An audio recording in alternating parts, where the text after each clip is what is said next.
मोदी जी, आज तो एक जादुई और रहस्यमयी कहानी सुनाओ जिसमें कि डर भी हो और ज्ञान भी मिले।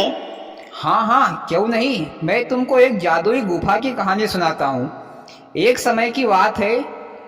एक गांव था। उस गांव में एक ज्ञानचंद नाम का एक पंडित रहता था। वह पंडित रोजाना गांव के एक छोटे से शिव जी के मंदिर में पूजा पाठ किया करता था तथा उसी से अपना गुजारा करता था।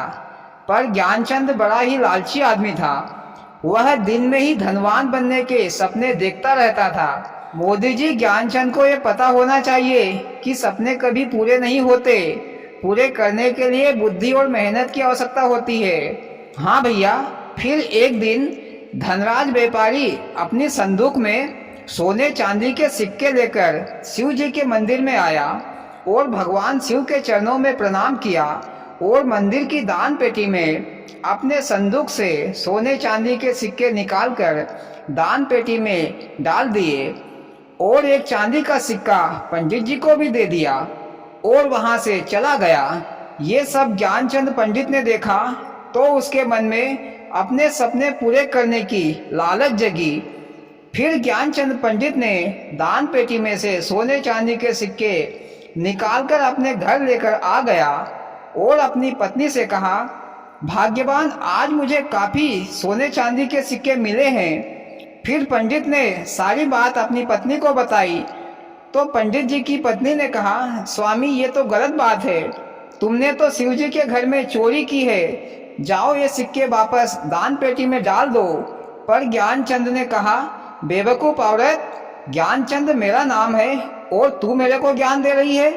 चल, अपना खाने पीने का सामान बांध और सवेरे होने से पहले इस गांव को छोड़कर कहीं दूर चले जाते हैं और वहां जाकर ऐशो आराम से रहेंगे। बेचारी पत्नी क्या करती, वह अपने पति के साथ चल पड़ी। दोनों पति पत्नी एक जंगल के रास्ते से जा रहे थे। चलते चलते दोनों थक चुके थे और रात भी काफी हो चुकी थी। फिर अचानक पंडित जी को एक झोपड़ी दिखी तो पंडित जी ने कहा, चलो भाग्यवान, इस झोपड़ी में चलकर थोड़ा आराम कर लेते हैं। फिर वे दोनों झोपड़ी के अंदर चले गए तो उन्हें झोपड़ी के अंदर आग जलती हुई दिखी, पर उस झोपड़ी के अंदर कोई नहीं था। तो पंडिताई ने कहा, स्वामी, यहाँ रुकना ठीक नहीं होगा, चलो आगे को चलते हैं। तो पंडित ने कहा, भाग्यवान, डरने की क्या बात है, अरे अपना ही घर समझकर रुक जाते हैं। फिर वे दोनों उसी झोपड़ी में सो जाते हैं।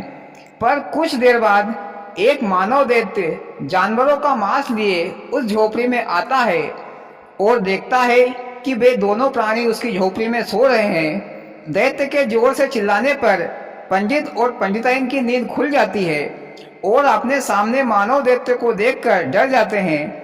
फिर मानव दैत्य उनसे कहता है, आज तो मैं तुम दोनों नर मादा का मांस खाकर अपनी भूख मिटाऊंगा। कई दिनों से मैंने इंसानों का मांस नहीं खाया है। मोदी जी, अब पंडित ये नहीं बोल रहा है कि डरो मत, अपने ही बाप का घर है। नहीं भैया। दैत्य को देखकर तो पंडित की हवा टाइट हो गई, लेकिन हिम्मत करके पंडित ने कहा, हमें छोड़ दो।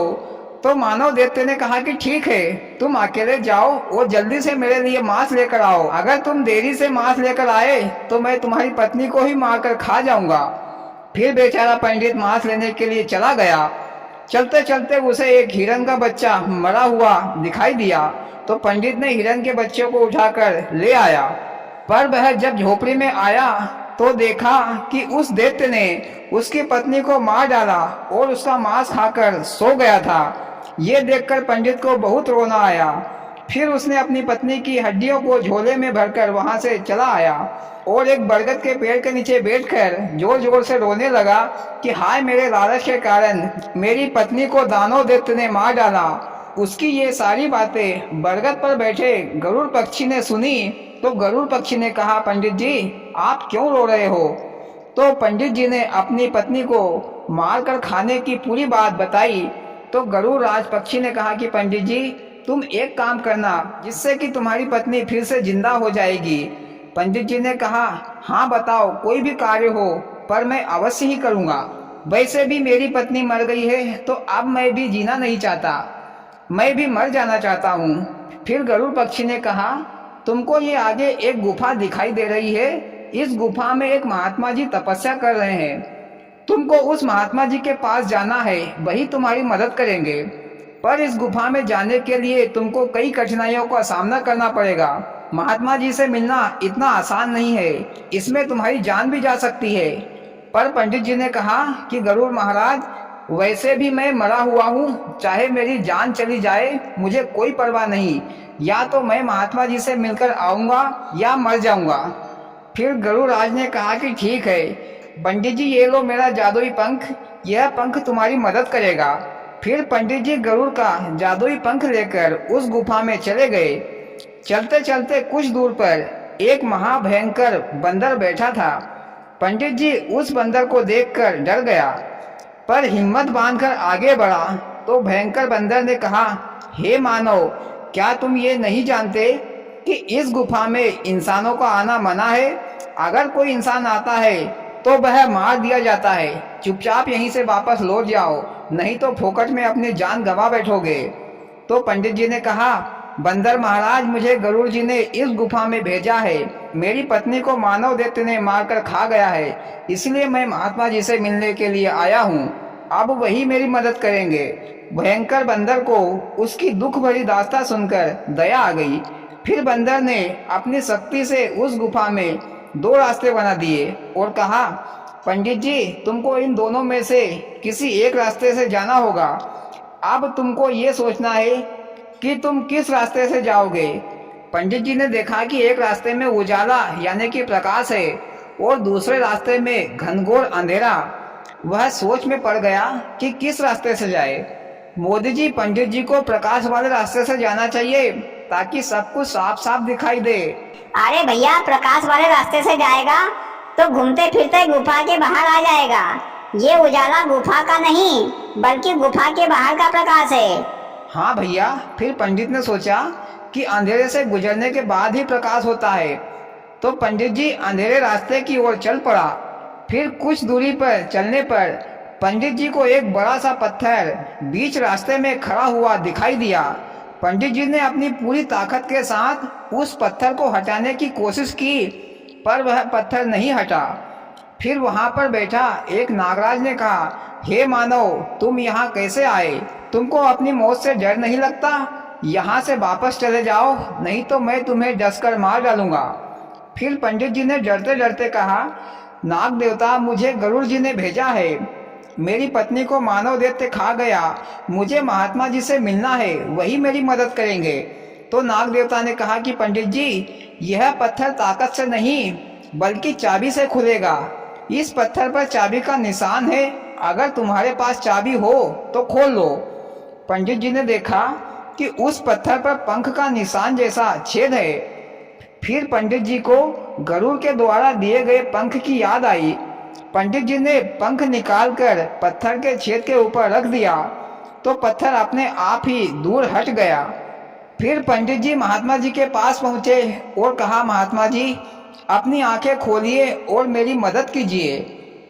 महात्मा जी अपनी ध्यान अवस्था से उठ गए और बोले, यहाँ तुम कैसे आए? तो पंडित जी ने अपनी पूरी सच्चाई बताई तो महात्मा जी क्रोधित हो गए कि तुमने भगवान शिव जी के मंदिर से चोरी की है, जा हटिया मेरी नजरों के सामने से। लेकिन पंडित जी महात्मा जी के चरणों में गिर पड़ा और मदद के लिए विनती करने लगा। तो महात्मा जी को दया आ गई। महात्मा जी ने कहा कि ठीक है, मैं तुम्हारी मदद करूंगा, लेकिन तुम्हें मेरे 2 सवालों का जवाब देना होगा। अगर जवाब सही नहीं होंगे तो मैं तुम्हारी मदद नहीं करूंगा।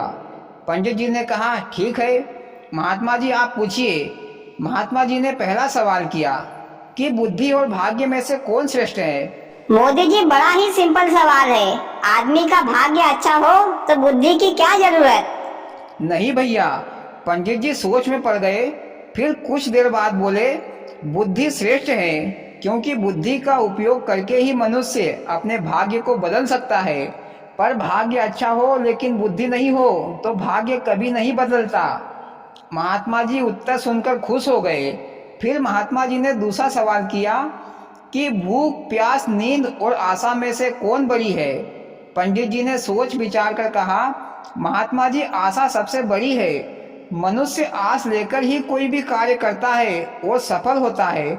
अगर मनुष्य को किसी भी चीज की आशा नहीं होती तो मनुष्य कर्म ही क्यों करेगा। सारी दुनिया आशा पर ही टिकी हुई है, तो आशा सबसे बड़ी है। महात्मा जी पंडित जी का उत्तर सुनकर खुश हो गए। फिर महात्मा जी ने मंत्र के द्वारा एक कमंडल में अमृत भर दिया और पंडित जी से कहा, ये अमृत की बूंदें तुम उस मानव दैत्य की आंखों में डाल देना और अपनी पत्नी की हड्डियों पर इस अमृत का छिड़काव कर देना। फिर पंडित जी ने महात्मा जी को प्रणाम किया और गुफा से बाहर आ गए। जंगल में पहुंचने के बाद उस मानव दैत्य ने देखा कि पंडित जी महात्मा जी से मिलकर कमंडल में कुछ लेकर आ रहे हैं, तो मानव दैत्य ने पंडित जी पर हमला कर दिया और पंडित जी को अपनी बाहों में जकड़ लिया। ये सब गरुड़ राज देख रहे थे, तो गरुड़ राज उड़कर आए और अपनी चोंच से मानव दैत्य पर हमला किया, तो मानव दैत्य के हाथों से पंडित जी छूट गए। फिर पंडित जी ने कमंडल में से अमृत की बूंदें लेकर मानव दैत्य की आंखों में डाल दिया, जिससे वह दैत्य जलकर भस्म हो गया। फिर पंडित जी ने अपनी पत्नी की हड्डियों पर अमृत का छिड़काव किया, तो उसकी पत्नी भी दोबारा वापस जिंदा हो गई। फिर गरुड़ राज ने कहा कि पंडित जी तुम बड़े ही बहादुर पंडित हो, जो मुश्किल काम को भी आसानी से कर गए। पंडित जी ने कहा कि गरुड़ राज, ये सब आपकी मदद और सहयोग से हो पाया है। फिर पंडित जी अपने गांव वापस